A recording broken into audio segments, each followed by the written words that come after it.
Сегодня в этот торжественный воскресный день мы принимаем участие в освящении храма на Мегино-Кангалской земле. Владыка обозначил, что такое событие было 100 лет назад в селе Майя Мегино-Кангалского района.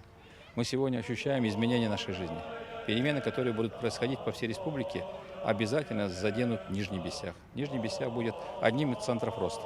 Здесь будет транспортная инфраструктура, здесь будет долгожданный переход через Лену.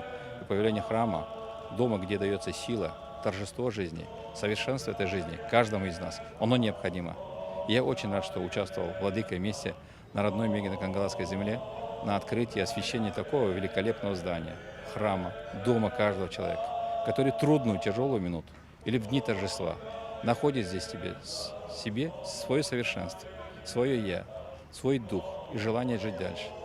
И эти понятия простые, которые в каждом из нас есть, дом, семья, достаток, это и есть наша сила, нас, россиян, жить в единстве, в крепости духа и в силе. И этот храм на Мегинской земле, в Нижнем Бесяхе, будет основом силы народа, желания нас, россиян, строить свое будущее самостоятельно, в единстве с каждого народа.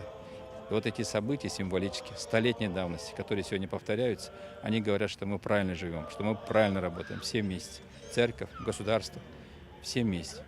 Народ един, российский. За нами победа. И вот победа, успех этой жизни каждого поколения. Чтобы через каждое поколение мы переносили те ценности, которые выработали предыдущее поколение.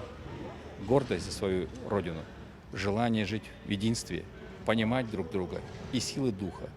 И пусть православный храм, который здесь появился, Благовещение, будет тоже такой же основой. Придание силы нам, нашему народу, развития нашей страны.